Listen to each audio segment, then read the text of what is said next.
Greetings, everyone. Welcome, welcome, welcome. I'm so glad you're here. Thanks for tuning in. Tonight, we'll continue our reading of The American Slave Coast on page 88, which starts with a quote from Eastward Ho, a comedy by Ben Jonson, George Chapman, and John Marston, who were briefly imprisoned for their impudence. And that quote says, Seagull, a sea captain.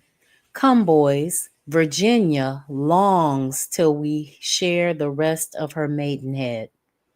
Spendall, adventurer, bound for Virginia. Why is she inhabited already with any English? See, a whole country of English is there, man. The Indians are in so much love with them that all the treasure they have, they lay at their feet. Scrape. But is there such treasure there, Captain, as I have heard? See, I tell thee, gold is more plentiful there than copper is with us, and for as much red copper as I can bring, I'll have thrice the weight in gold. Why, man, all their dripping pans and their chamber pots are pure gold, and all their chains with which they chain up their streets are massy gold. All the prisoners they take are fettered in gold, and for rubies and diamonds they go forth on holidays and gather them by the shore, to hang on their children's coats and stick in their caps, as commonly as our children wear saffron gilt brooches and groats with holes in them. Scrape. And is it a pleasant country withal? See, as ever the sun shined on, temperate and full of all sorts of excellent violins, victuals. Wild boar is as common there as our tamest bacon is here, venison as mutton, and then you shall live freely there, without sergeants or courtiers, or lawyers or intelligencers. You may be an alderman there and never be a scavenger. You may be a nobleman and never be a slave. A shining, a cargo of shining dirt. We'll be reading chapter 8 when we come back. Greetings. My name is the Revolutionary Matron, and my show is called The Learning Curve. I broadcast on a network called KWAZ Radio. There are other hosts on the network I'd like you to meet. Greetings, everyone. This is Koku from the Bitter Medicine Podcast, inviting you to tune in to the Bitter Medicine Podcast on KWAZ Radio. Peace, family. This is Oni, inviting you to listen to the Pro-Black Perspective, where black problems are addressed with black solutions. This is D Webb with the Harsh Reality Podcast, asking you to tune in where we tackle the news of the day that affects our community, only on KWAZ Radio. The views, thoughts, and opinions expressed here belong solely to the respondent, and they do not necessarily reflect any broadcast networks, affiliates, nor sponsors. The Learning Curve is a broadcast created for the benefit of my global community. Black is a consciousness. Content is being used for our commentary, research, criticism, education, scholarship, teaching, preaching, and news reporting. No copyright infringement is intended. I will make enunciation mistakes. I will give you my opinion about the information. And if you ever ask, I will send you my source. A cargo of shining dirt. Anyone who grew up in the southern United States knows that Jesus spoke in 17th century English. That's because the King James Bible is the Word of God, at least as far as the English language goes. More or less concurrently with William Shakespeare and together with the Anglican Book of Common Prayer, it effectively codified written English. Having a vernacular Bible was a matter of some urgency to King James. A connoisseur of theological argument and a self proclaimed expert on witches, he believed that by the divine right of kings, he was sitting on Jesus' throne on earth. He was, in short, blessed beatific, with no less beatific a vision of his own grandeur than the Spanish monarchs he hated. The English language Bible he commissioned on behalf of the Church of England was begun in 1604, the first year of his reign as King of England, and was completed in 1611. Religion was politics in the post Lutheran world, and commissioning this new Anglican Bible was a political act. An extremist group that enjoyed increasing power in Parliament, called Puritans by their enemies, aggressively opposed the monarch.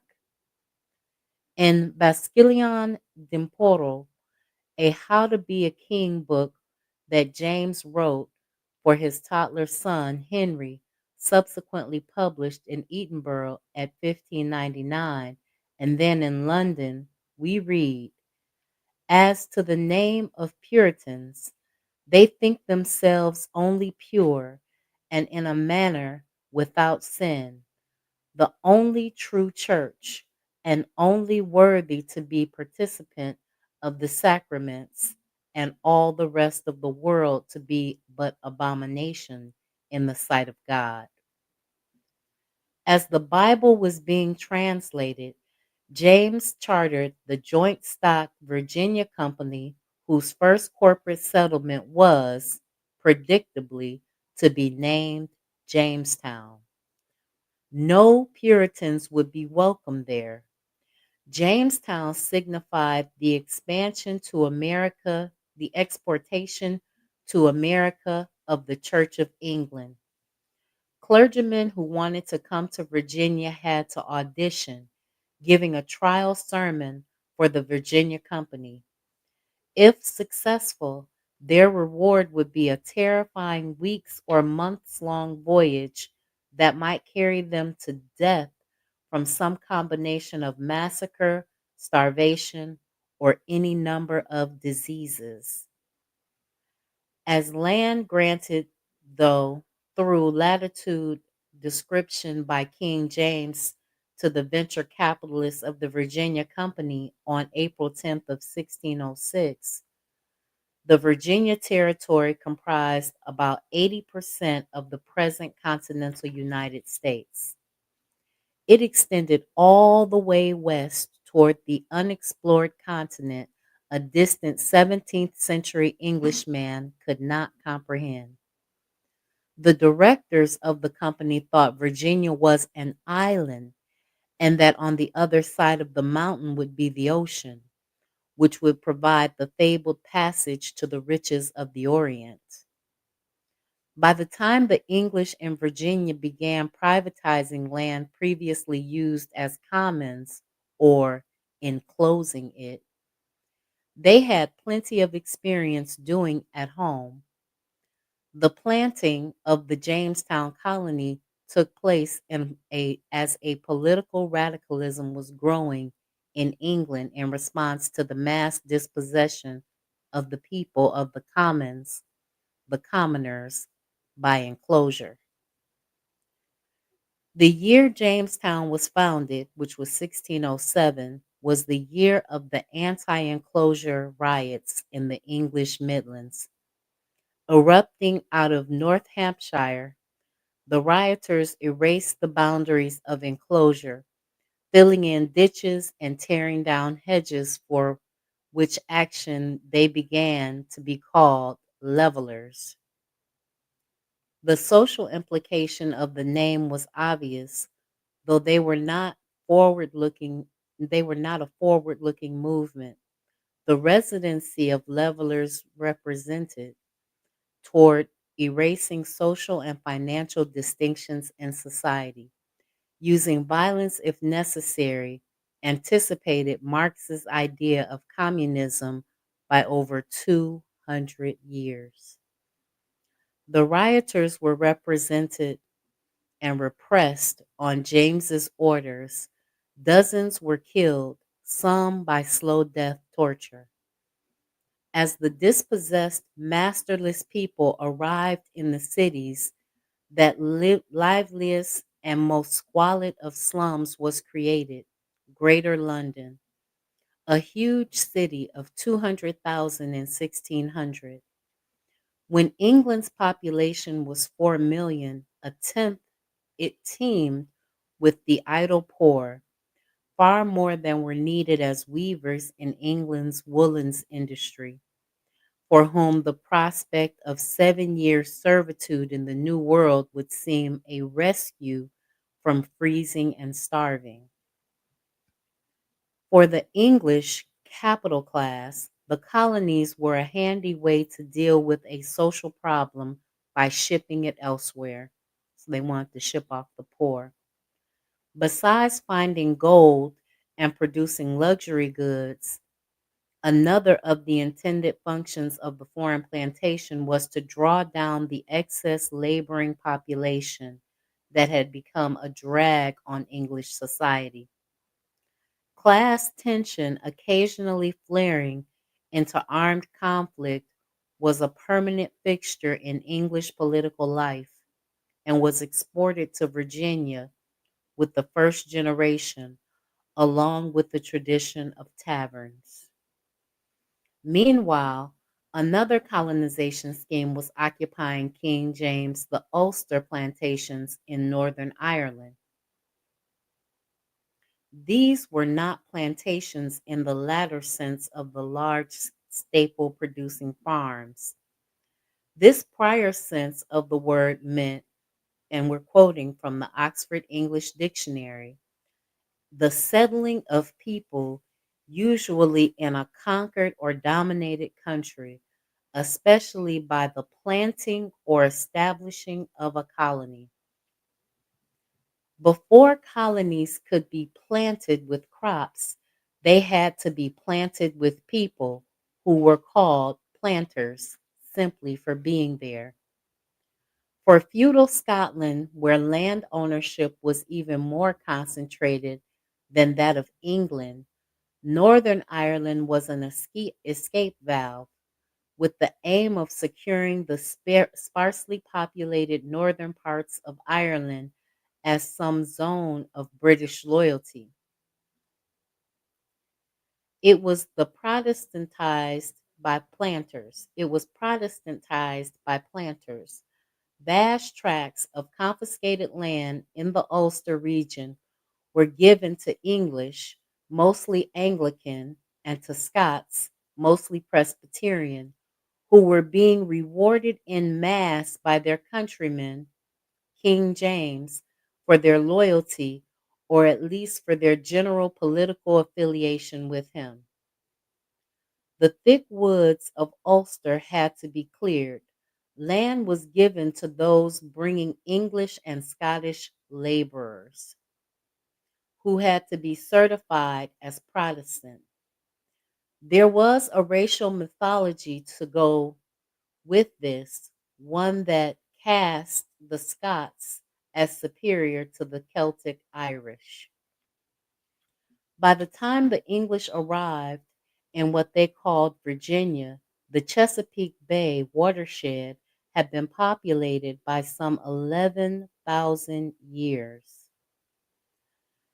An enormous estuary of connects North America's most complex river systems to the Atlantic Ocean, It was created by global warming some 12,000 years ago when rising temperatures melted the ice sheet and flooded the meteoric basin that had been an ancient riverbed.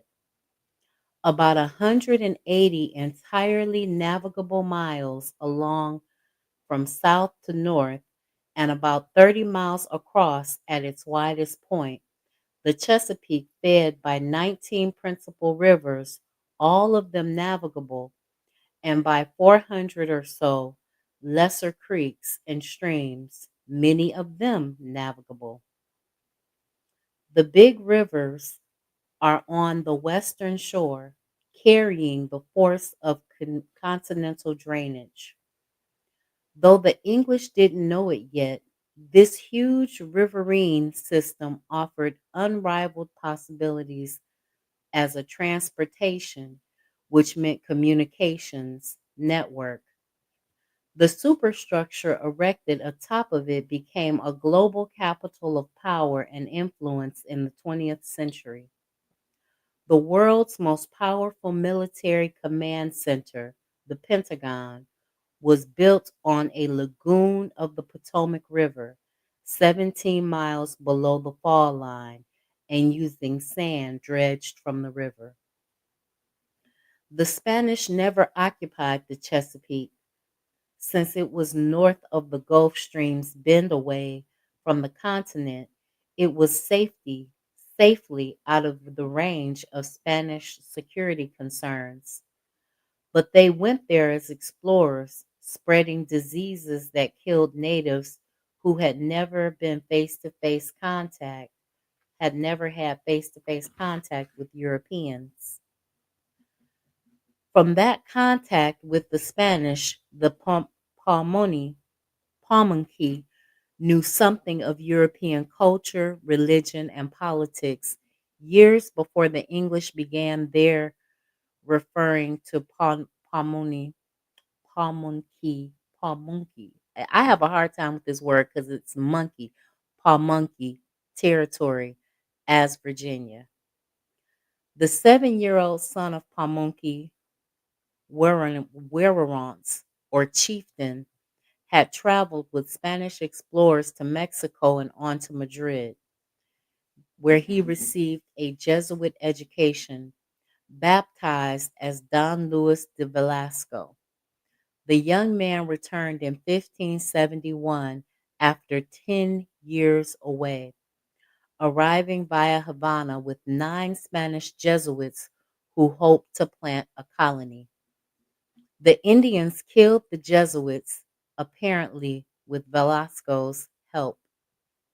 The Pamunkey had long been at war with their natives, with other natives of the region, and they may be well have been seen the English newcomers as one more variable in a complex scenario, one more ally or one more enemy, and not necessarily always one or the other.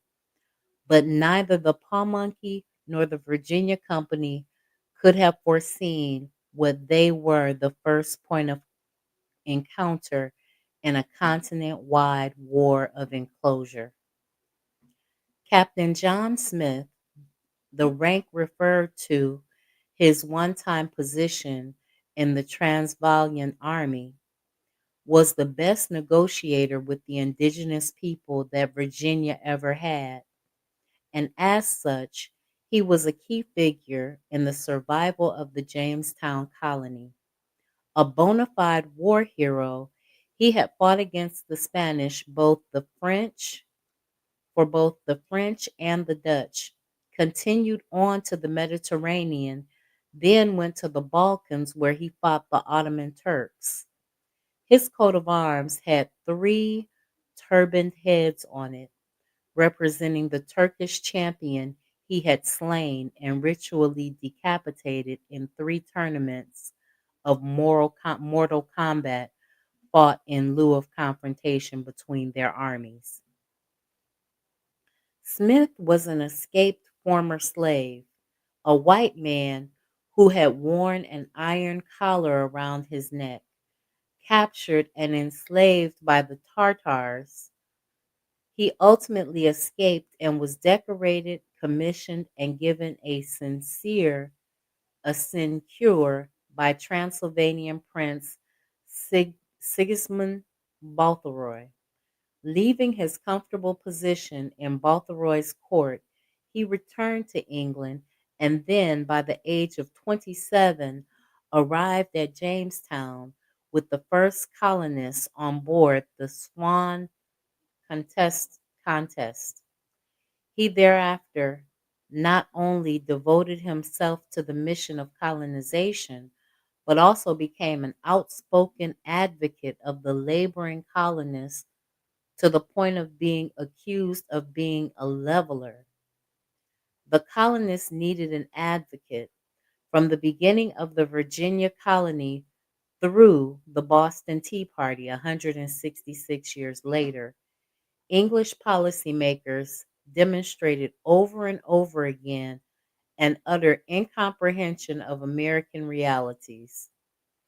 The tensions between colony and metropolis that was so that was to characterize Anglo-American relations was present from the first generation in Virginia in the form of resistance to corporate governance.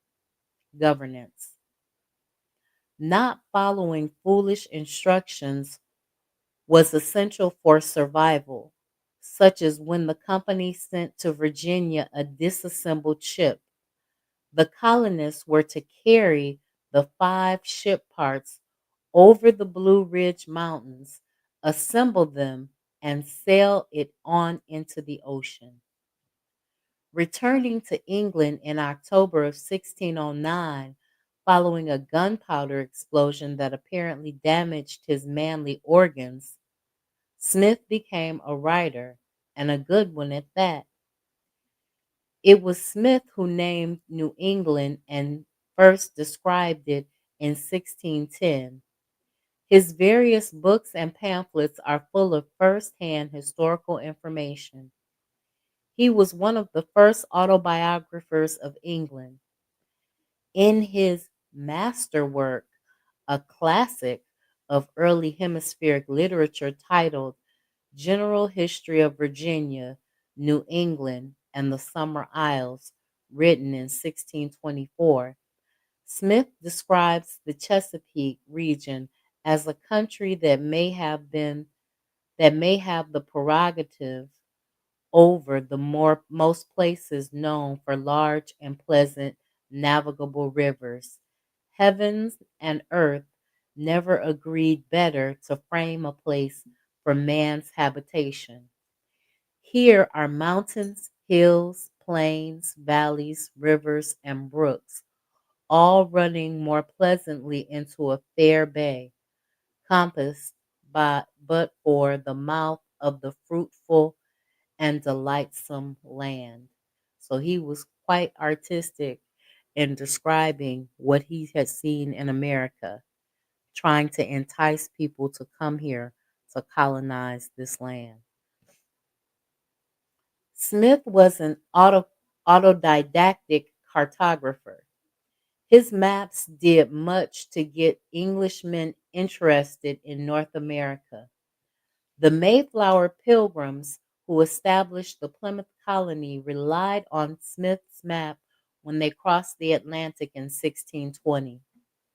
An early example of Virginia branding, his map of this area labeled the region of the Atlantic Ocean outside the Chesapeake as the Virginian Sea. The colonists briefly tried calling their grand estuary Virginia Bay, but the name Chesapeake was already established, derived from the Algonquin Chesapeake village at Big River, which implies the river's communicative function. As with the Cuban hardwoods that built ships in Havana for the Royal Silver Fleet of timberless Spain, the availability of Chesapeake lumber facilitated shipbuilding. Not only were there extensive strands of timber, there were located next to water, which was necessary to make the lumber useful, since there was no practical way to haul it over land. The first members of the Shipwrights Guild arrived in Virginia in 1610, 3 years after the establishment of Jamestown. Over the next 2 centuries, the region became known for its innovative vessel design. A number of specialized craft were designed for the conditions of the shallow Chesapeake, which has an average depth of 21 feet but can be 6 feet or less. The number of vessels documented as sunk there over time exceeds 3,000, as an indication of how much activity there was constantly on this vast aquatic highway system. With so many rivers and streams, the Chesapeake abounded with rich alluvial deposits that were ideal for farming. Food could be fished, trapped, hunted, foraged, cultivated, or traded along the river system. The region was hospitable to horses and dairy farms and dairy animals. The Chesapeake ranges between freshwater and salty, so it supports both kinds of marine life and complex interlocking life cycles. Crabs and oysters, the latter growing on giant underwater bars, could be harvested in quantities. There were terrapins, which in the 19th century would supply the kitchens of grand hotels in Baltimore, Philadelphia, New York, Boston, and other cities. There were also many waterfowl that in the early 20th century, commercial hunters illegally mass harvested them using Gatling guns, bringing down dozens in a single volley. Jamestown, however, was terribly situated. Colonist Thomas Gates described it as being in somewhat an unwholesome and sickly air. By reason it is in a marsh ground, low, flat to the earth, and harsh, no fresh water springs serving the town, but what we drew from a well 6 or 7 fathom deep, fed by the brackish river oozing into it, from whence I verily believe the chief causes have proceeded of many diseases and sicknesses which have happened to our people, who are indeed strangely afflicted with fluxes and agues. So, what he was saying is that his experience in Jamestown was not what John Smith's experience had been in Virginia. The water was bad, the land was low and marsh-like. They weren't able to cultivate anything. No one knew what crops might grow or how to grow them. The colony was expected to provide England not only with gold and silver, but also with wine, olives, oranges, and almonds. These fancy foods grew in the Mediterranean on the same latitudes as Virginia, so the plan was to supply England with them from America. Unfortunately, the planters neglected to factor in America's colder climate. Moreover, since England wanted agricultural products that did not grow at home, the English had no knowledge of how to cultivate them. A period of desperate experimentation began to find a staple crop for the colony, involving repeated experiments with King James' personal hobby horse, silkworms. While Virginia did ultimately produce some silk, In the main, the colony seemed destined to produce nothing finer than mast, pitch, tat, turpentine, hemp, flax, woad, which is a blue dye later replaced by indigo, and madder, which is a red dye. The Indians fed themselves easily, but the Jamestown colonists were frequently at the brink and sometimes over the line of starvation. Once they were disembarked into the deadly wilderness, the Virginia Company's planters attempted to replicate the bureaucratic and social structure of England. Idle, wealthy aristocrats kept tables for the colony's too numerous gentlemen of fashion, attended by footmen who were themselves strangers to labor. Meanwhile, others starved. There was a jeweler and a perfumer, but only one competent carpenter. During an investigation in 1623, Smith recalled that the company was at fault for maintaining 100 men, servants, and guards for governor, 100 for 2 deputies, 50 for the treasurer, 5 and 20 for the secretary, and more for the marshal and other officers who were never there nor adventured in anything, but only preferred by favor to be lords over them that broke the ice and beat the path and must teach them what to do. So basically, they had a court of their own and had replicated the English systems here in the early days, and they were squandering and wasting resources.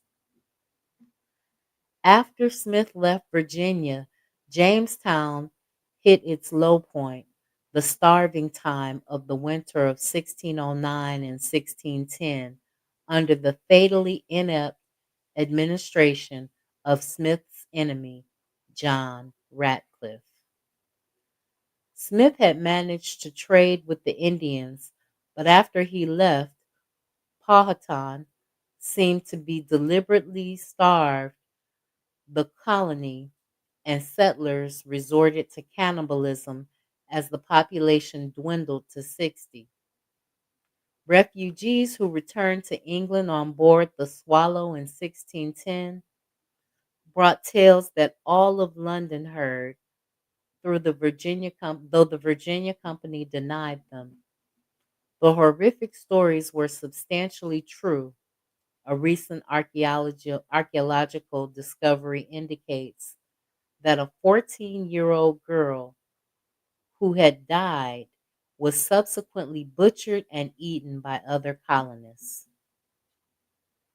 The capitalistically named Sea Venture, a vessel bringing colonists to Jamestown, was shipwrecked on the Bermuda Archipelago off the Florida coast in 1609. The misadventure occasioned a 10-month island interlude for the colonists. Some found pleasant, spurning rescue to remain there. A publication about the experience titled A True Repository of the Wreck and Redemption of Sir Thomas Gates, Knight, upon and from the islands of the Bermudas, which begins with the words, "A most dreadful tempest," appears to have been one of the most inspirations for Shakespeare's The Tempest, performed in the presence of King James on November 1st, 1611, and was repeated the following winter. Among the castaways rescued from Bermuda who went on to Virginia, arriving in the aftermath of the starving winter, was the young farmer John Rolfe, born in Norfolk, England in 1585. Rolfe's experience on Bermuda had been cruel. He left buried there an infant daughter named Bermuda, his wife, also apparently died, though her death is not noted in the historical record. Rolfe was an ardent smoker who seemed to have come to Virginia with the intention of trying tobacco cultivation. That wasn't the Virginia Company's playbook.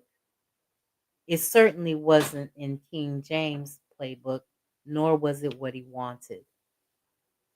Chapter 9, The Principal Wealth, starting with a quote by King James on smoking, a counterblast to tobacco, written in 1604. A custom loathsome to the eye and hateful to the nose, harmful to the brain, dangerous to the lungs, and in the black stinking fume thereof, nearest resembling the horrible Stygian smoke of the pit that is bottomless. So he thought of smoking as a grotesque habit. Excuse me. Chew it, snort it, smoke it. Any way you use it, tobacco gets you high. Native Americans used it for ceremonial and medicinal purposes. But now, an increasing number of English men and women wanted regular doses of this addictive drug, imported or smuggled in from the Spanish territories and sold in small quantities for a high price. Londoners began getting hooked on what they called sopweed for the way it intoxicated the smoker. So much money was spent on it that the balance of trade between Spain and England was affected. Spanish guarded its tobacco monopoly jealously, but John Rolfe obtained the seed of a strain that grew in the Spanish colonies of Venezuela and Trinidad. It was industrial theft. Rolfe convinced a sea captain who would have been hung by the Spanish had he been discovered to smuggle the tiny seeds to him from Trinidad. Once Rolfe was himself planted in Virginia, he began raising his crop, naming his plantation Varina after the tobacco strain. It is still working. It is still a working farm in Virginia today. With Rolfe's first successful crop of tobacco in 1612, Virginia found its staple instead of providing delicacies for the English wealthy with olive groves and vineyards. The Virginians began supplying cheap, strong smelling, habit forming weed to the plebes. The tobacco the Virginians grew was universally accounted as inferior to the leaf of Hispaniola, Cuba, Trinidad, Puerto Rico, and Venezuela, but it cost less. Colonists quickly went over to cultivating the leaf.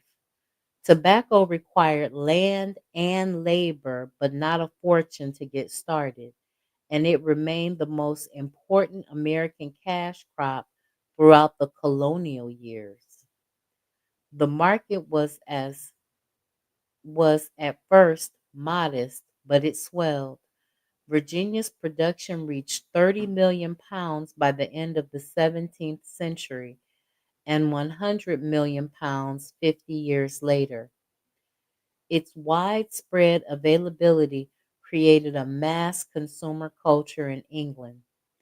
People were willing to work to have the money to buy tobacco, although, as the anti tobacco King James ruefully and correctly noted, many a man had been known to smoke himself to death with it. James hated tobacco no less than he hated Raleigh, whom he ordered beheaded in 1618. Meanwhile, The English consumers' new nicotine habit sustained the colonial economy that brought it to them. When the new partners of the Virginia Company arrived in America, they found to their dismay that they were conscripts coerced into gang labor under martial law. Everything they produced was to belong to the company, so they had no incentive to work. Half or more of them died shortly after arrival. As word got out that Virginia was a death trap, agents popularly known as spirits went combing the streets for potential indentured servants for the colony, a process that included abducting children, bringing the phrase spirited away into popular usage, as well as the word kidnap. Some 200 boys were taken from London in 1618, while groups of young women were dispatched in 1619 to provide wives for colonists. Company officials were instructed to see that the women were not married against their will. Many of the desperately poor who went to Virginia were urbanites from London or Bristol, which is England's second city. There, there were indentured servants in England, but their term was a year and they received a wage. In Virginia, the term was between 4 and 7 years, and the wages were paid up front in the form of a ticket for a transatlantic crossing. The conditions of those crossings were described in a 1623 letter from Virginia that, according to the Oxford Dictionary, provides the first known instance of the much older word funk as meaning a strong smell or stink. Betwixt decks there can hardly a man fetch his breath by reason there ariseth such a funk in the night that it causes putrefaction of blood.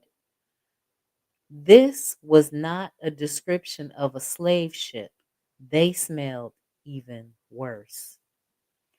Realizing that there was little reason to come to Virginia and little incentive beyond mere survival to work hard once arrived, the Virginia governor, Thomas Dale, threw open the door to private land acquisition in 1616, hoping to stimulate growth.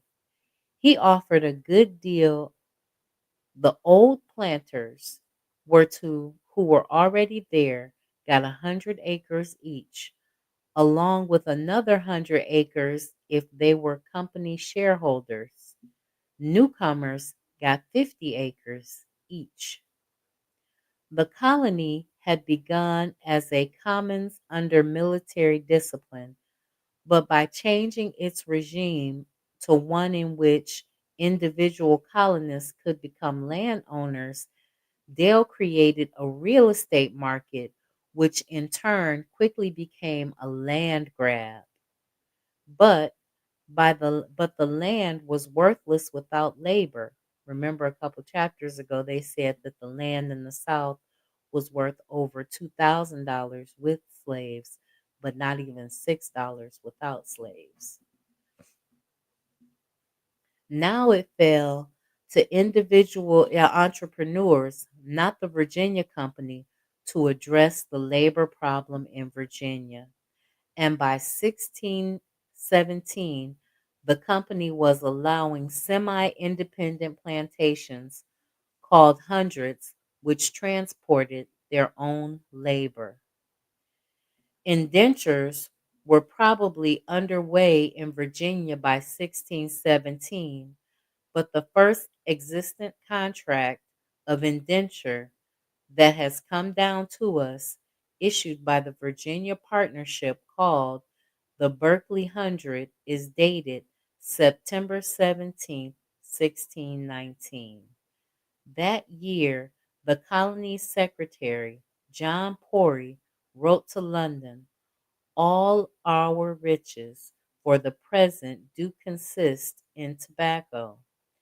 Therein one man, by his own labor, hath in 1 year raised himself to the value of £200 sterling, and another by means of 6 servants hath cleared at one crop £1,000 English." Then, as if thinking it through as he was writing, Porty corrected himself in the same paragraph, saying, "Our principal wealth, I should have said, consisteth in servants. Workers were already capital assets." Planters rarely imported specific indentured servants. Upon arrival, the survivors of the voyage were displayed in market, and they used the word "sold." John Harrower, the Scottish indentured servant who left the journal of his tragically short life in Virginia, recalled the scheme on May 16, 1774. Still aboard the ship that brought him to Fredericksburg, Virginia, interestingly, he used the term "soul driver," more commonly associated with the slave trade, saying, "This day severals came on board to purchase servants, indentures, and among them there were 2 soul drivers. They are men who make their business to go on board ships, who have either servants or convicts, and buy sometimes the whole and sometimes a parcel of them as they can agree, and then they drive them through the country like a parcel of sheep until they can sell them to advantage." A lot of this is their propaganda about the white slave trade. At the very least, this author has said that the experience of the African American slave trade was way worse. But if you're reading this, giving it a cold read, then you would think that the European slave trade and how they treated their white slaves or indentured servants, how they treated their white indentured servants was commensurate to how they treated their black ones when they were not. It was nowhere near the same.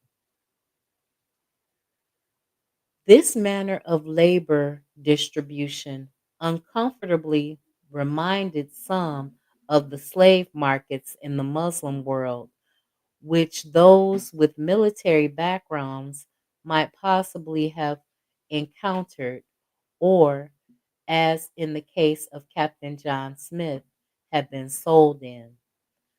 Planters had a sweet deal, known as the headright system.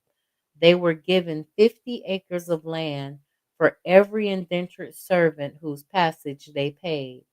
So they not only got the benefit of several years of wageless labor, but also received the land on which to do it. This facilitated the acquisition of large tracts of land by those with even modest amounts of capital.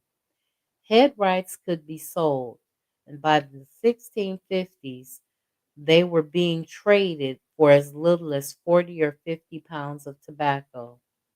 A real estate market had been created out of the enclosed Virginia land, with which any claims of sovereignty by Native Americans instantly discarded. The urban poor who came as laborers were unskilled and unaccustomed to agricultural work.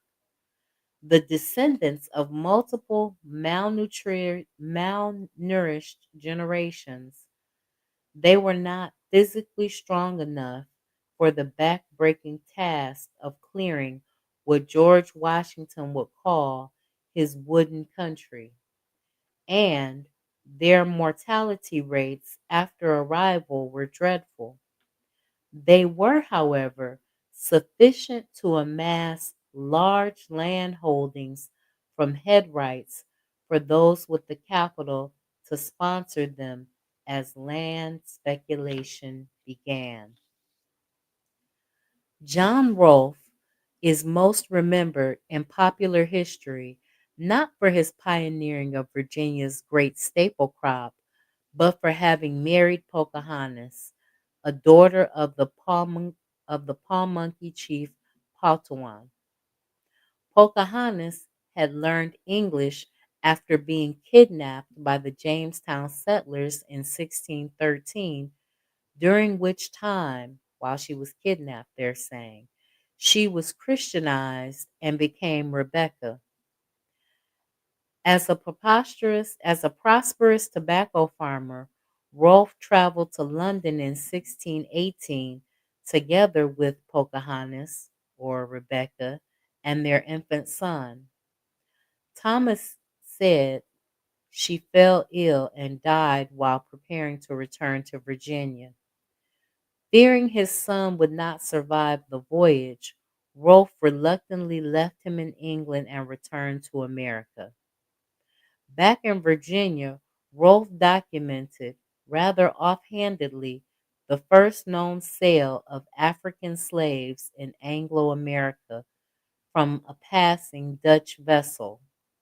One day, about the latter end of August in 1619, as Rolfe described it in his historic letter of January 1620 on the modern calendar, to Sir Edwin Sandys of the Virginia Company, saying, a Dutch man of war of the burden of a 160 runner arrived at Point Comfort. He brought not anything but 20 and odd negroes, which the governor and Cape Merchant bought for victuals, or whereof he was in great need, as he pretended, at the best and the easiest rates they could. It was as good a deal for the purchasers, and since the seller got some much needed food, perhaps a good deal for the seller as well. But if it was a win-win for the buyer and seller alike, it was the expense of those who were bought and sold. Historians have, however, since wished Rolfe had provided more detail.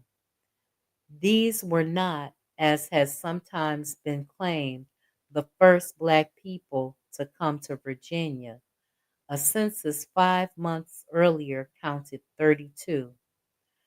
Nor were they the first slaves whose sale was documented. Already in the general history of Virginia, New England, and the Summer Isles, John Smith had noted an inter-Indian slave trade of sorts, though it overlapped with the concept of marriage. Powhatan's, Pocahontas' father, had sold a daughter of his, and Smith chided him for underpricing. Powhatan said, I have sold my daughter within this few days to a great Warrant for 2 bushels of Roanoke, 3 days' journey from me. I replied, she was but 12 years old. He should have her for 3 times the worth of the Roanoke in beads, copper, and hatchets. So here we have John Smith telling Chief Powhatan he should have sold his youngest daughter for more. The supremacy of Dutch maritime commerce was a mark of shame for the English. In a report submitted to King James, Sir Walter Raleigh had noted that the Dutch have a continual trade into this kingdom with 500 or 600 ships yearly, which merchandise of other countries, and we trade not with 50 ships into their country a year. So he's talking about an imbalanced trade relationship like we're going through today with Trump, where he wanted to make sure that the trade was more equitable, that they had as much money going out as they had coming in. The establishment of the American settlements, writes Philip A. Bruce, was the first step on the part of the English people towards a successful competition with the Dutch merchant maritime marine. England was a heavy importer of raw materials from the other European nations, for which it had to pay a scarce specie. Opening up North American colonies would make a whole array of products cheaply available to them, things like tar and pitch, salt and potash, iron and timber, hides and pelts. It was not unusual for the Dutch to be nosing around the Chesapeake. In flagrant violation of England's rules, they carried Virginia and Maryland tobacco to their market in Amsterdam and gave better prices for peltry. The Dutch merchant fleet and credit services were far and away the world's most advanced, but their commercial power grew globally. Carrying goods was no longer enough for them, and they moved toward vertical integration.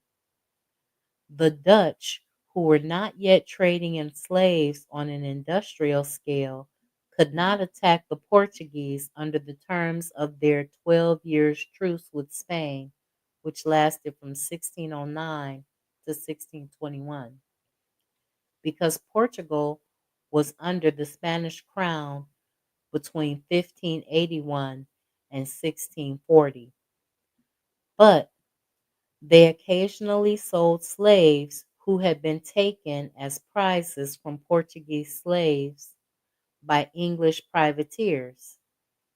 John Thornton argues that the 20 and odd Negroes were Kimbundu speaking soldiers from Angola, captured during the large formalized military campaign of war waged by the Portuguese against the kingdom of Ndongo.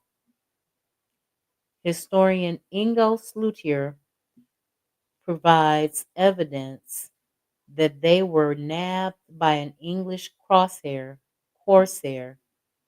in a raid on the Portuguese ship on its way to Vera Cruz. The raided cargo was then presumably swapped for more commercial liquidations to that Dutch man of war with an English pilot that visited Jamestown in August of 1619. If so, the 20 and odd Negroes would have been Catholic, at least nominally. Some of them probably spoke Portuguese.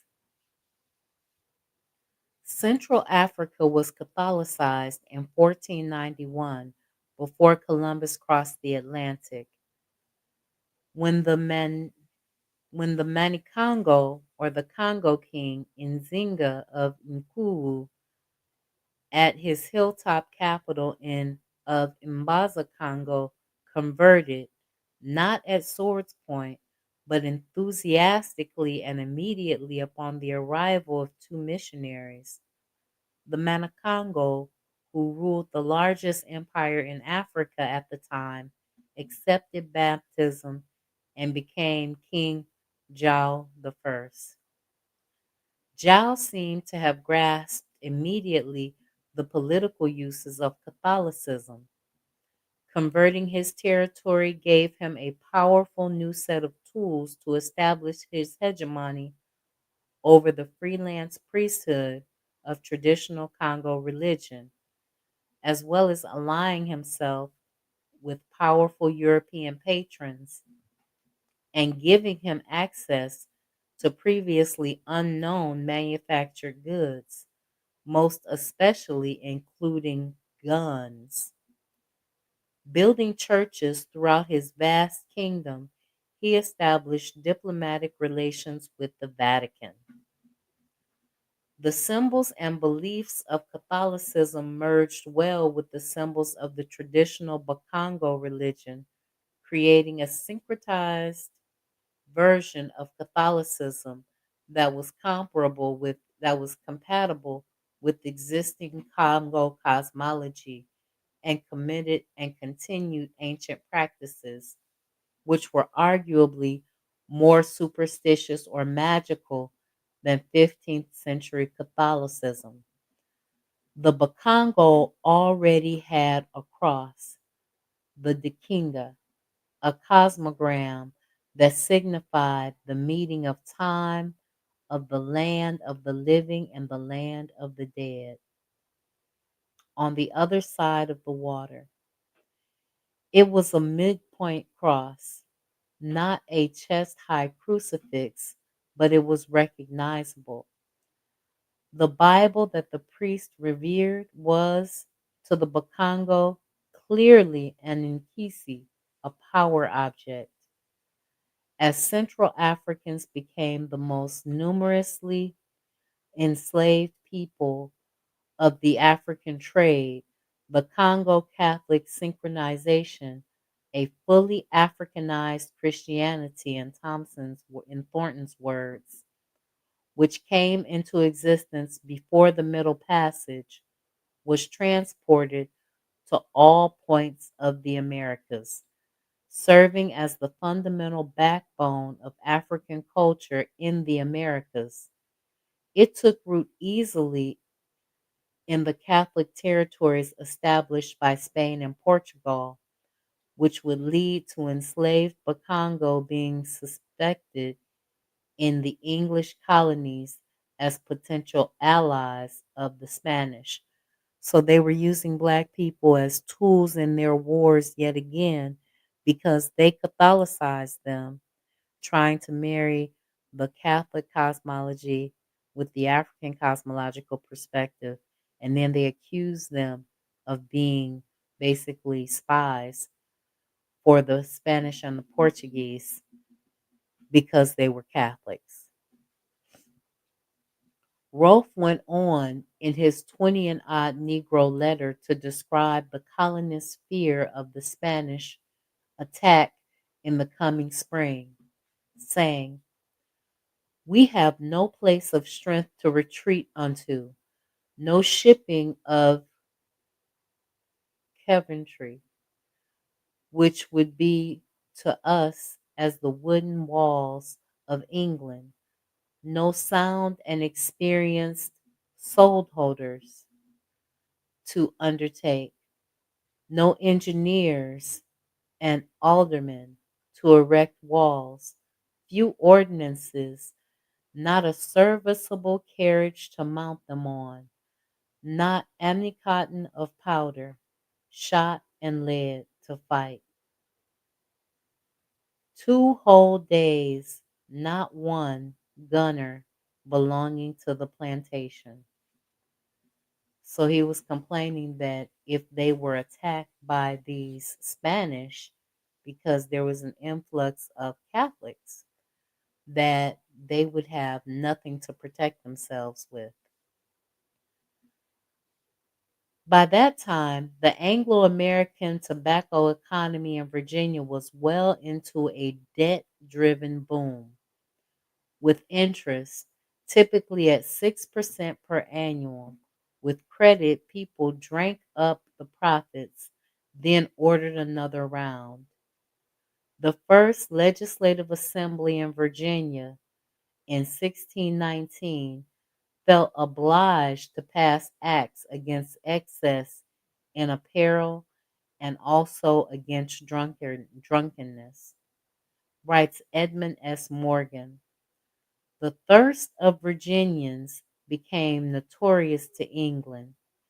The ships that anchored in Virginia's great rivers every summer were at once settler observed, moving taverns whose masters, usually private traders, got the greater part of the tobacco that they should have enriched the colonists and the shareholders of the company.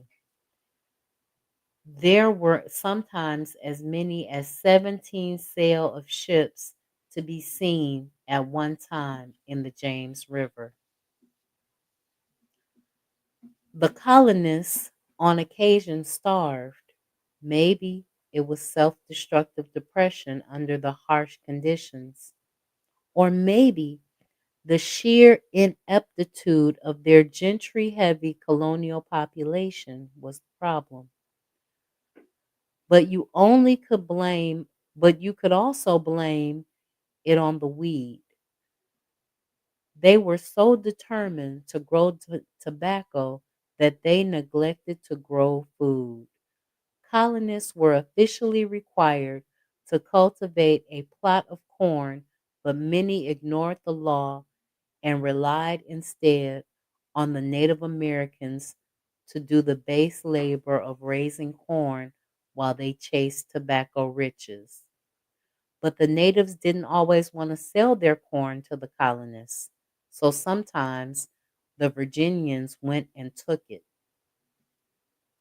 The income that in theory accrued in the Virginia Company was being systematically drained away by its shamelessly corrupt officials who repressed dissident brutality as its investors lost money and colonists died of diseases, mysterious distempers, and violence.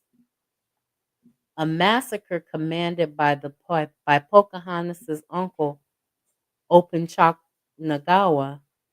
killed about a third of the colonists and kidnapped 20 women in more than 30 separate surprise attacks on March 20th, 22nd, 1622, with the aim of driving the English out. The ailing John Rolfe was a victim of the campaign. One of the raids destroyed his plantation, after which he died, though whether from violence or from illness, it is unknown. That massacre, along with the concomitant destruction of productive facilities, was followed by yet another starving time. With fewer than 1,000 colonists still alive, King James rescinded the Virginia Company's charter, reverting the colony to royal status, a decision that earned James the veneration of future Virginia historians. Edmund S. Morgan, in his landmark history of slavery in Virginia, responded, because the Stuart kings became symbols of arbitrary government, and because Sir Edwin Sandys, who was one of the proprietors of the Virginia Company, was a champion of parliamentary power and was even accused at the time of being a Republican, historians for a long time interpreted the dissolution of the Virginia Company as a blow dealt to democracy by tyranny. Modern scholarship has altered the verdict and shown that any responsible monarch would have been obliged to stop the reckless shipment of his subjects to their deaths. Colonial development in Virginia was going to be a long-term investment, far longer than the timetables of profit could hold out for.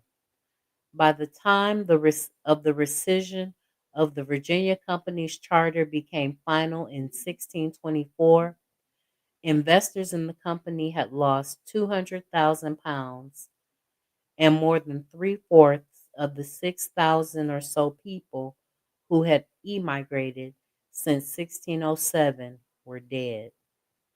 And by the following year, so was James, King James, but not before he empowered an enemy of Virginia.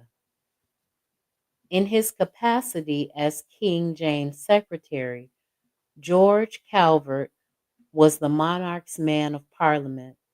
So, to defend the proposed Spanish match, the never achieved royal marriage of James' second son, Charles, to Habsburg Princess Maria Anna, daughter of Felipe III, the idea was that Charles might take a Spanish Australian Catholic bride, horrified the Puritans in Parliament. King James' older son, Henry, known for his upright Protestant morality, had been the great popular hope of the Puritans, but he died in 1612 at the age of 18, leaving younger brother Charles in line for the throne. In the end, the Spanish princess would not marry a Protestant, and although Charles traveled to Spain to convert her and to court her, he could not convert her to Catholicism, so the marriage never came to pass. But the fallout from the affair led to a deterioration of relations between England and Spain following the war, followed by a war. It also left Calvert on the outs politically. He resigned his position and came out of the closet as a Catholic. James rewarded Calvert for his services and got him out of the way by awarding him with a barony in Northern Ireland and a title in the Irish peerage, Lord Baron of Baltimore. Then Charles, the future King of England, scandalized the Puritans by marrying a French Catholic Bourbon princess, Henrietta Maria de Medici. That's Maria, as in the Virgin Mary, and also as in the territory that was named for the new queen consort, Maryland. So as you can see, there's a lot of political stuff that they're going into that doesn't have anything to do with black people. It's just a bunch of white people, white peopling. So we're going to continue reading and reviewing some of this stuff. But as you can see, this is just a bunch of white people, white peopling. They're going back and forth. They're putting us in the middle of their wars. They're talking about all of the different things that they have going on. The fact that they were acting as cannibals, the fact that they wanted the Indians to provide for them while they pursued profit. And this is always the way that white people aim, is that they want to be able to, they want the freedom to pursue profit while they have you tied up in the day-to-day stuffs of life. They will forego taking care of themselves in attempts to get profit, power, and money while they wait for you to provide them their daily bread.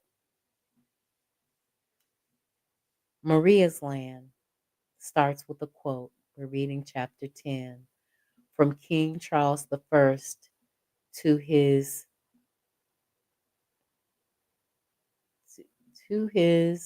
executioner. Does my hair trouble you?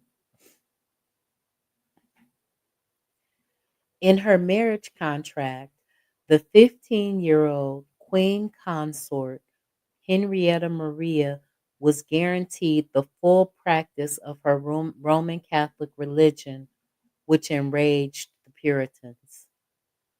Born in 1609, 9 years after her father, King Henry VI's Edict of Nantes provided civil guarantees for French Protestants, Henrietta Maria came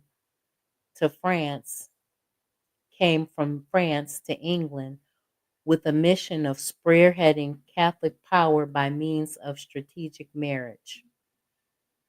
She had learned the art of queening at the knee of her mother, Marie de Medici,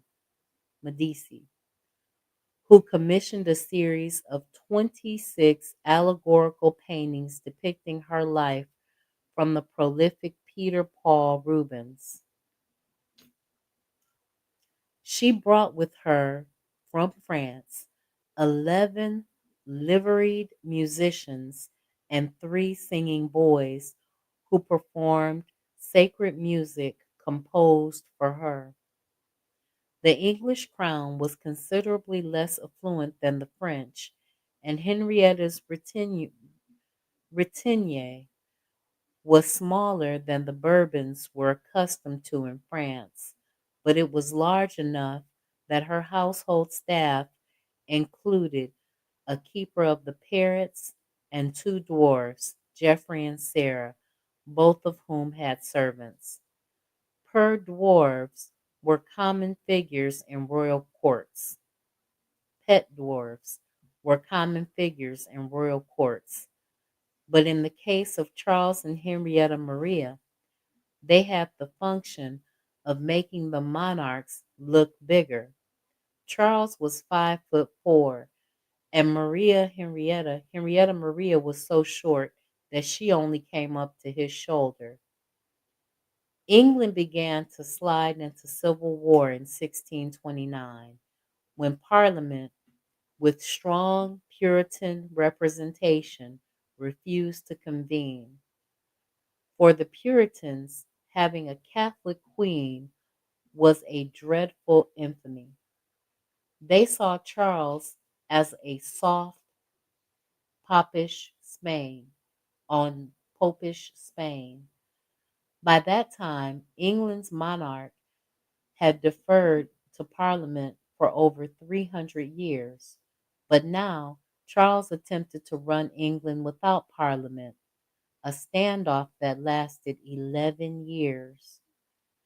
During that period, the royals also had a tense relationship with William Laud, the Archbishop of Canterbury, who persecuted both Puritans and Catholics while discharging his responsibilities as the head of the 12-member Lords Commission for Foreign Plantations.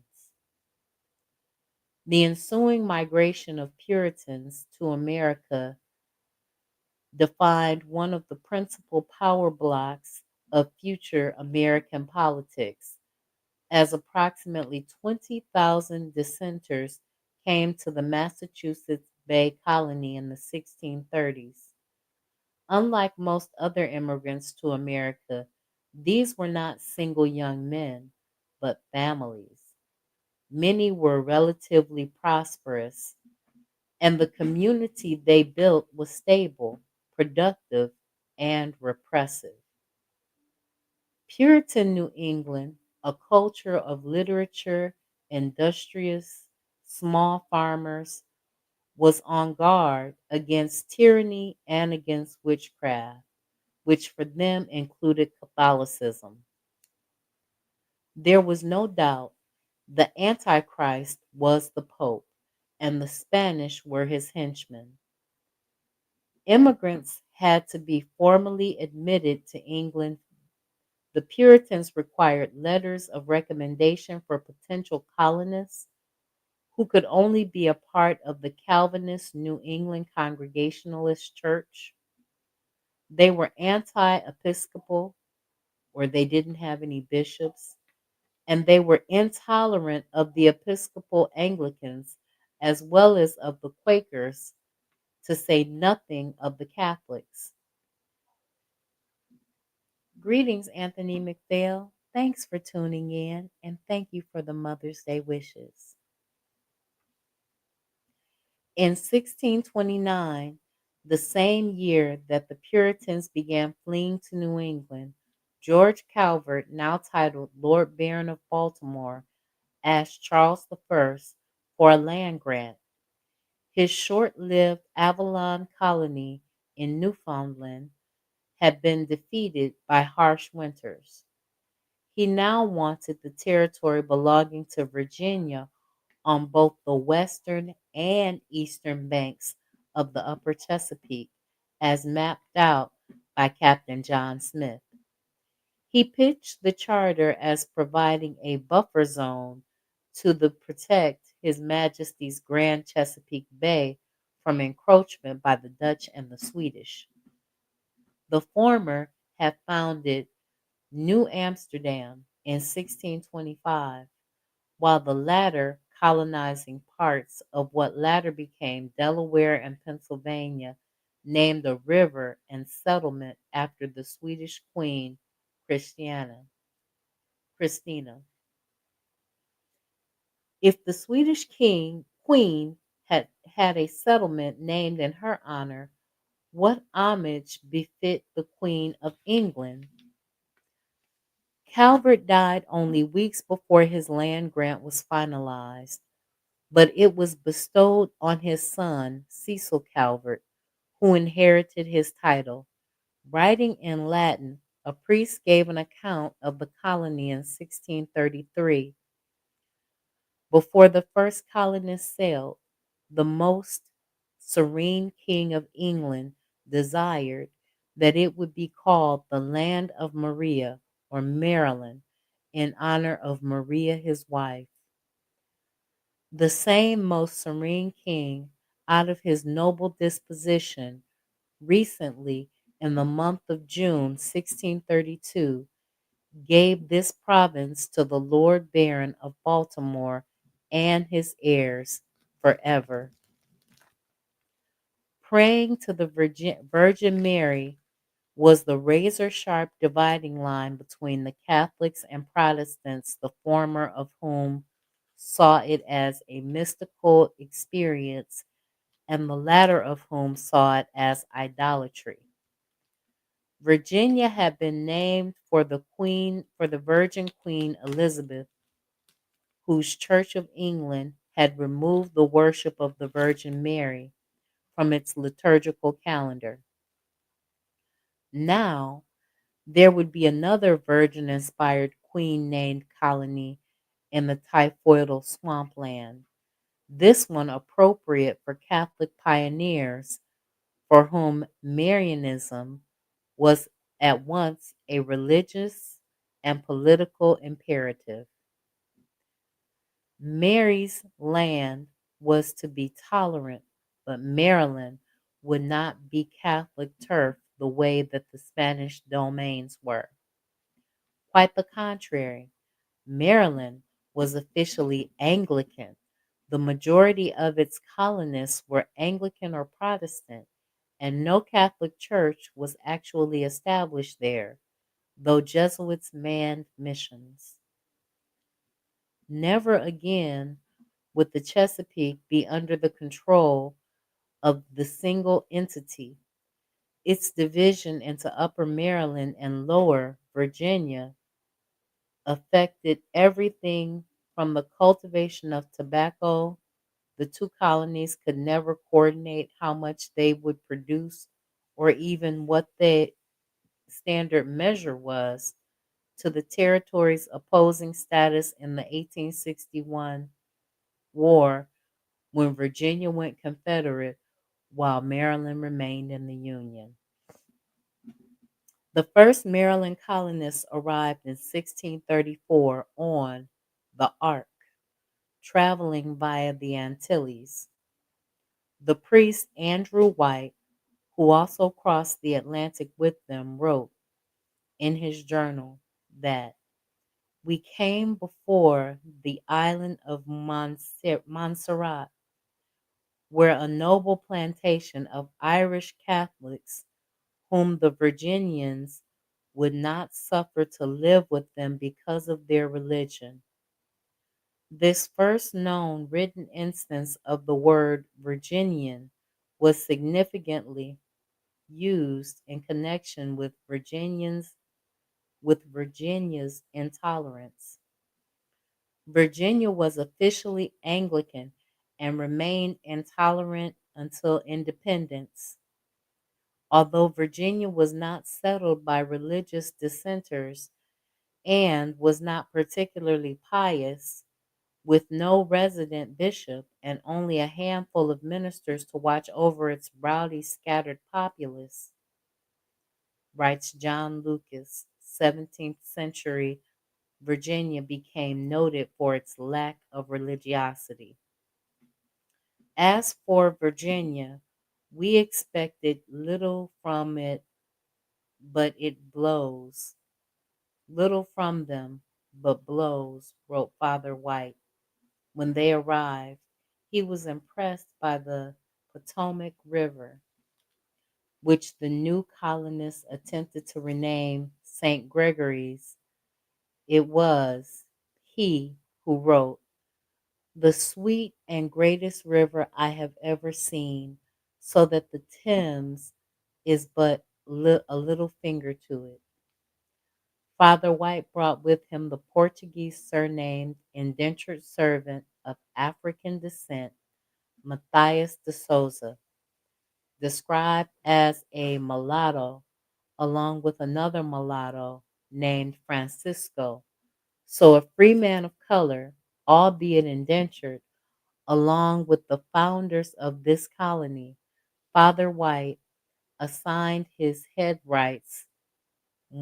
So one Ferdinando Pulton, who claimed land grants based on the importation of 21 people.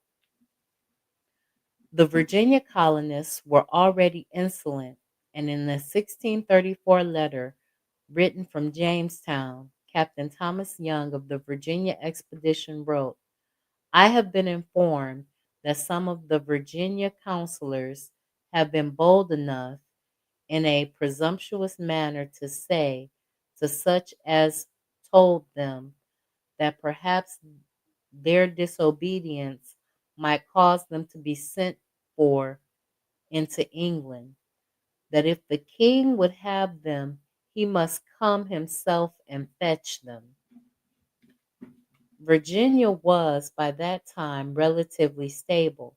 Its food problem had largely been solved by the successful establishment of large herds of cattle and especially hogs, which can have 2 or more litters in a year, up to a dozen piglets at a time. So, with so much land available for pasturage, raising meat animals was practical and easily available of high quality protein from meat and dairy products may have been the salvation of the Virginia colony.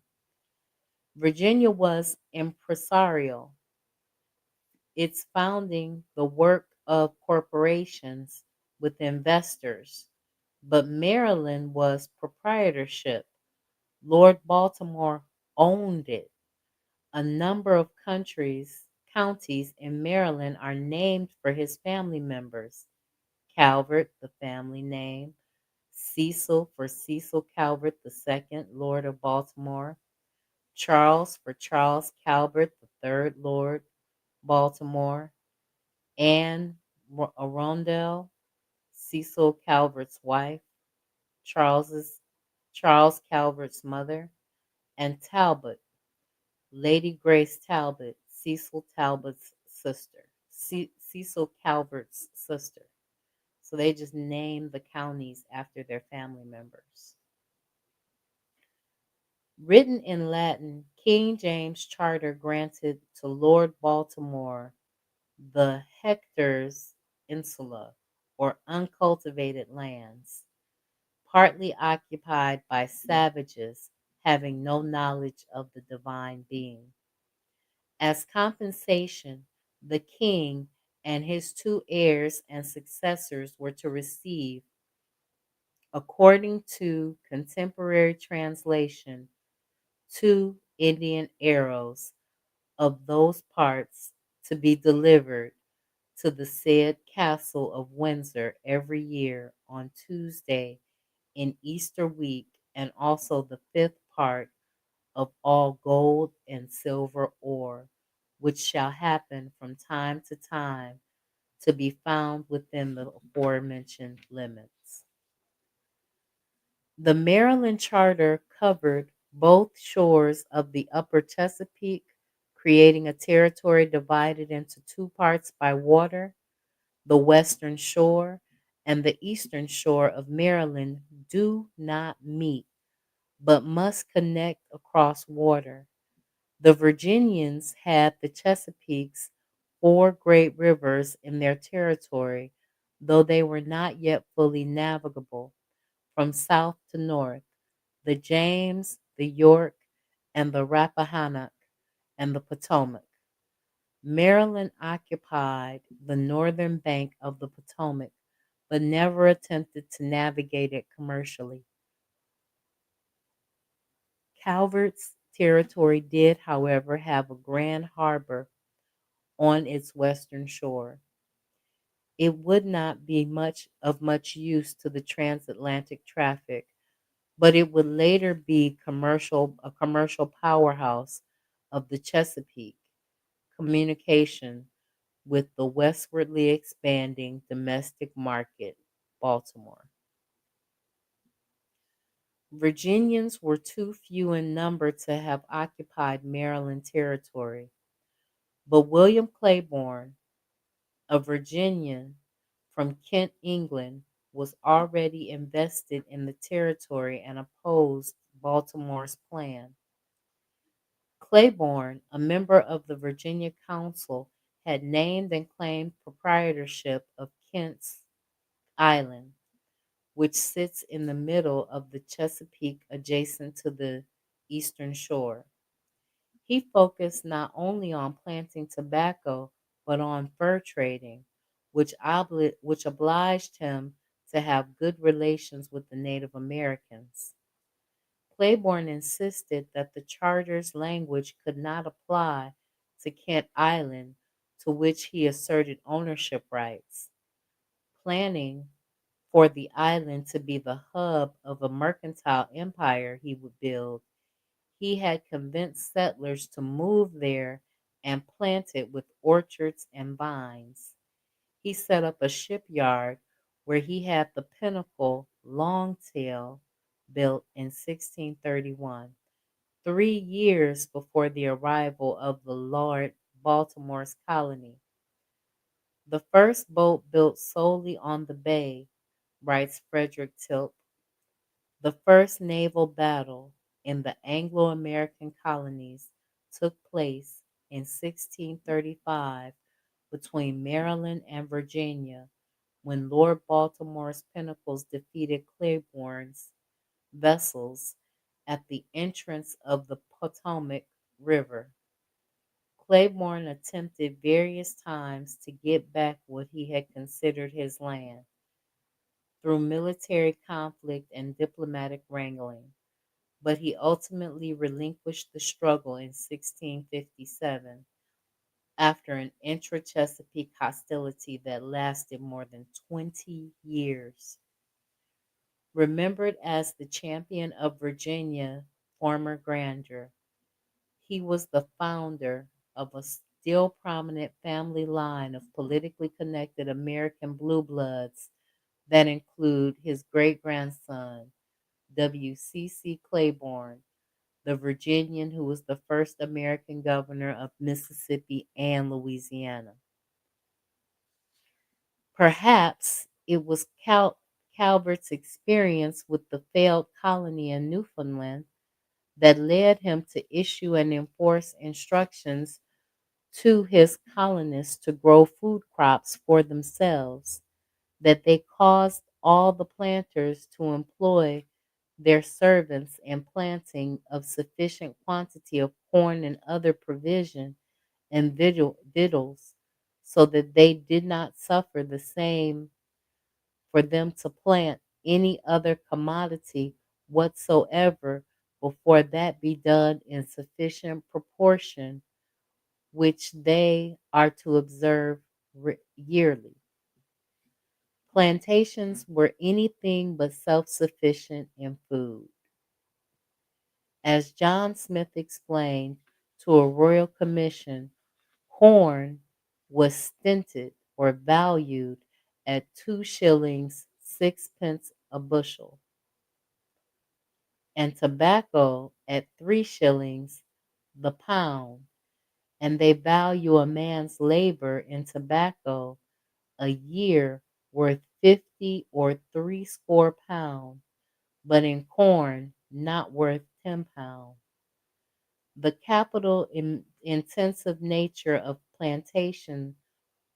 plantation required the dedication of all the land to maximum financial return, while supplies imported and paid for on credit. But Lord Baltimore's insistence that Mary's land raise its own victual implanted from the beginning a culture of expert and varied cultivations in the colony, the long range consequences for the state's highly qualified food supply. Maryland put itself to the cultivation of tobacco from early days, with the result that Virginia planters had competitors who could be expected to increase production if they held back. New England, which would be Connecticut, Rhode Island, Massachusetts, New Hampshire, and later Vermont and Maine, never developed a staple crop or a plantation system. New England had slavery in the colonial years, but unlike Virginia, it never became a slave society in which all social and economic relations revolve around slavery.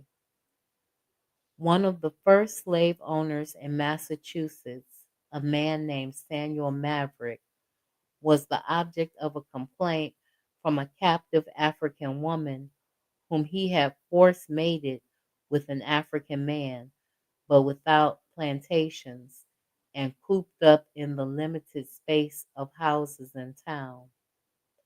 New Englanders did not engage much in slave breeding. New Englanders brought slaves, but mostly in small numbers. Africans or Creoles, which are different, from the Antilles, and later Native Americans from Carolina, who were generally destined to be household, urban, or small farm workers. Nor was New England a heavy consumer of, of indentured labor. New England survived in its early days the way that the French did in Canada on the fur trade. Beaver pelts were the principal export, and King Charles provided a market for them all by himself.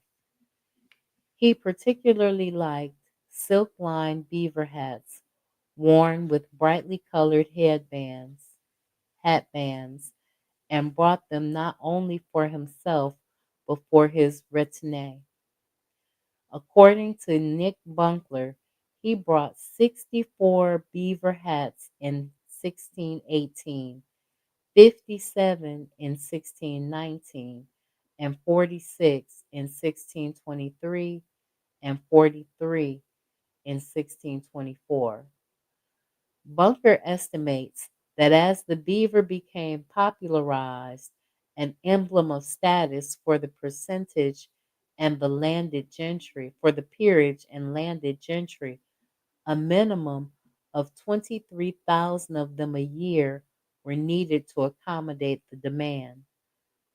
The small farmers of New England exported a variety of food and commodities, especially corn, as they diversified into becoming fishermen, lumberjacks, and shipbuilders, then developed into shippers, merchants, bankers, and insurers.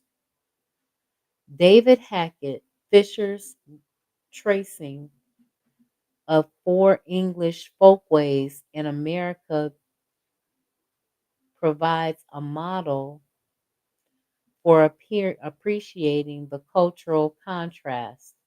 1. The Puritans of Southwest and Northeast London who moved to New England. 2. The Royalists of the South and West who who moved to Virginia. 3. The upcountry Quakers to Pennsylvania. And 4. The Scotch Irish to the Appalachians.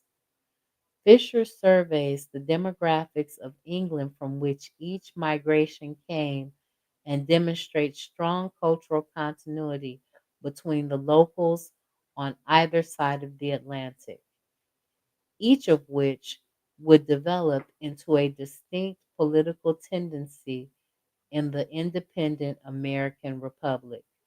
Greetings, forecast. I'm so glad you're here. Thanks for tuning in. We're almost done for the night. Only 3.5 more pages to go. Slavery was not a new idea in English culture, particularly in the area from which the larger number of Virginia's early populations came. Virginia's recruiting ground, writes Fisher, was a broad region in the south and west of England of scarce urban development and large rural manors, an area where slavery had earlier, though no longer, existed for centuries, going back to the Roman era. During the 8th and ninth centuries, writes Fisher, the size of major slave holdings in the south of England reached levels comparable to large plantations in the American South. When Bishop Wilfrid acquired Selsey in Sussex in the late 17th century, he emancipated 250 slaves on a single estate. Few plantations in the American South were so large, even at their peak in the 19th century.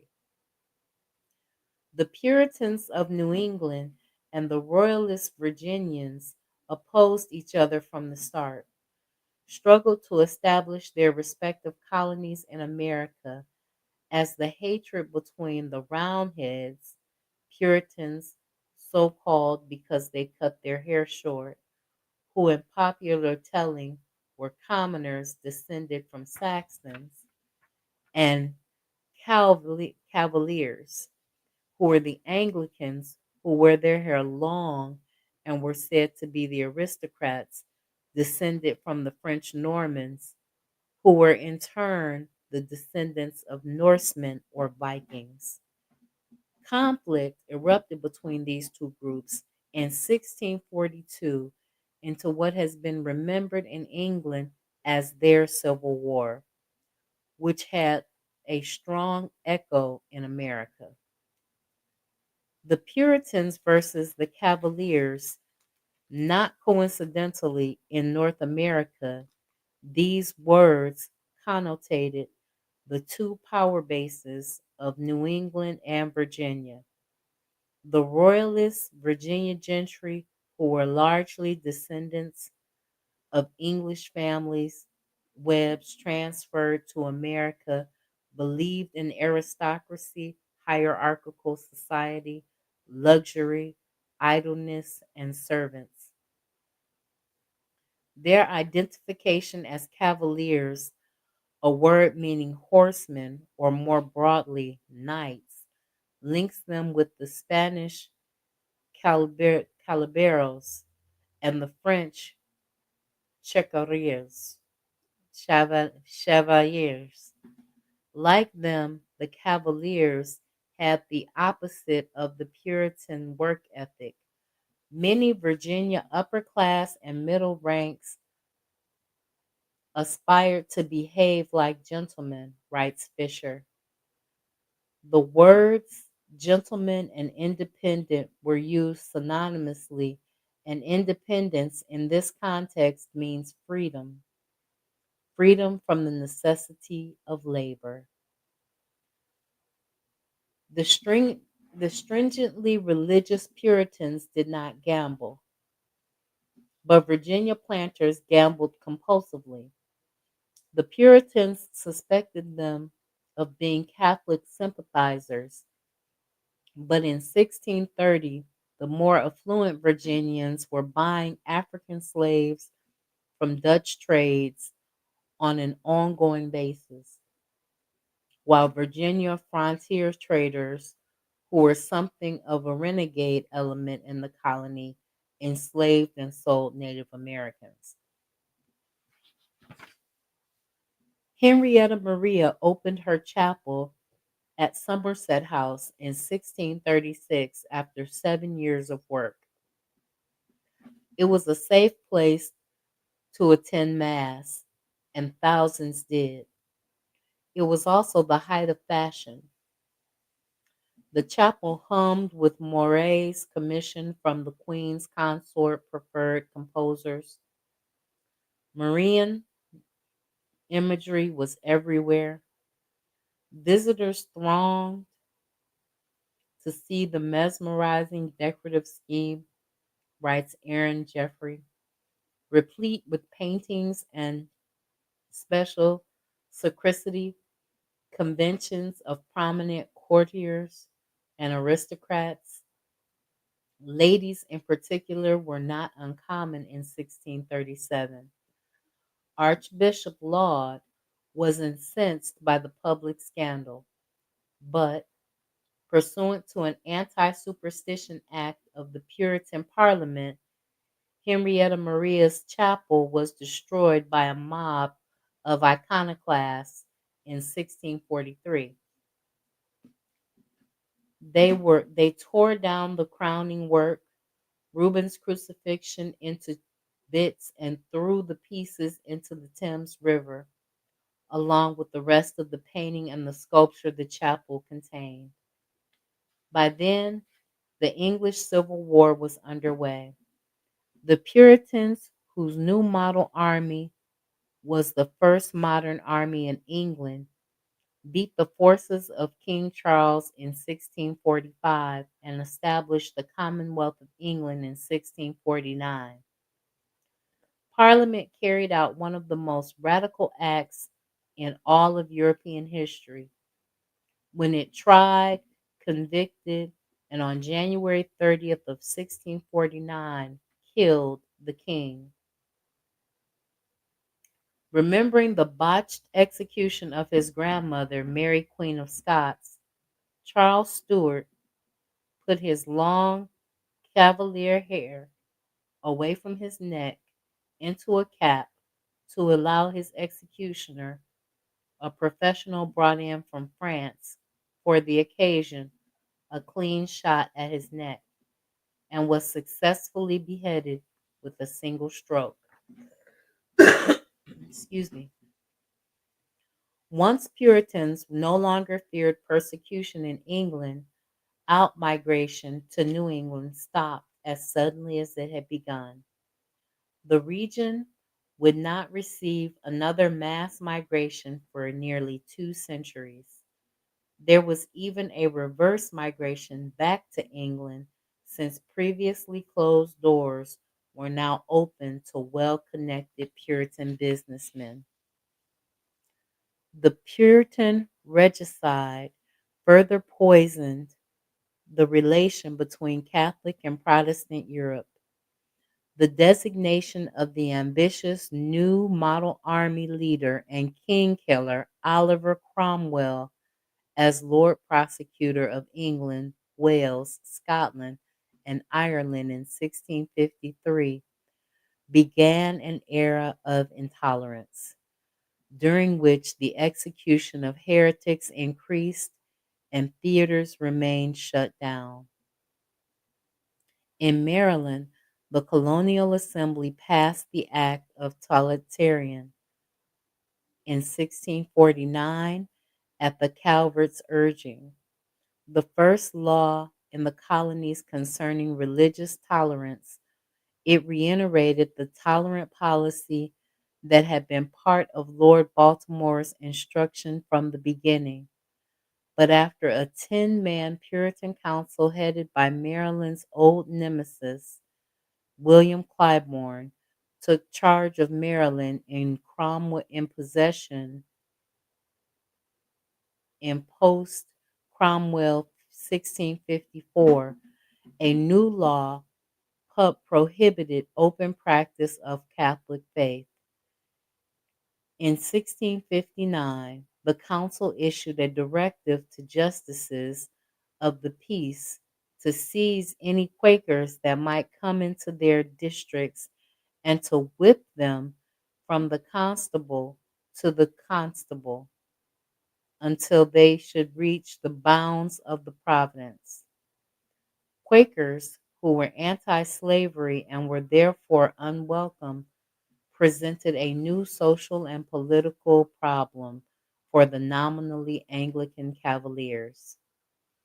The first seed of Quakerism was planted in Virginia in 1656 by the Londoner Elizabeth Harris, who remained in Virginia for a year or so and proselytized.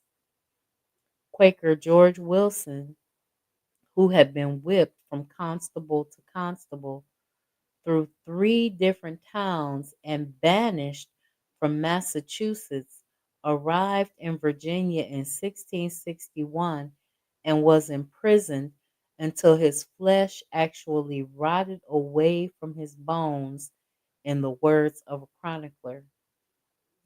Under the Puritans, Royalists fled England for Virginia and Maryland, an exodus that continued even after the Restoration of 1660. From 1645 until 1665, writes Fisher, Virginians multiplied more than threefold, the Marylanders increased 11-fold, while the New Englanders merely doubled.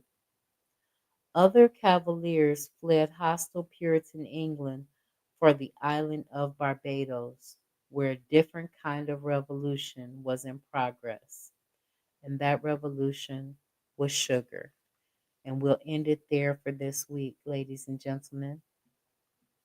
So next week we will take up chapter 11. Now, next week I will be reading to you on Tuesday at 7 o'clock or Monday at 9 o'clock. I haven't made my mind up yet, but I have an engagement that I need to attend. It's my aunt's birthday. She's turning a milestone year, and we are celebrating her. But remember, these people think themselves superior, and they give us these little tidbits and insights into their history. But what we need to know is that they fought themselves often. They try to compare their enslavement of one another to their enslavement of us, when indentured servitude and chattel slavery are completely different. We need to know that they had lots and lots of infighting. Thank you, Manning for Mayor, for being here. They had lots and lots of infighting with one another, and they continued to fight one another, beheading their own king and not liking one another and not putting aside their tribal differences when it came to them fighting over resources and new markets and profiteering. But when it came to us, they put aside their tribal differences and they all enslaved us. All right, I want to thank Anthony McPhail, The Forecast, and Manning for Mayor for being here.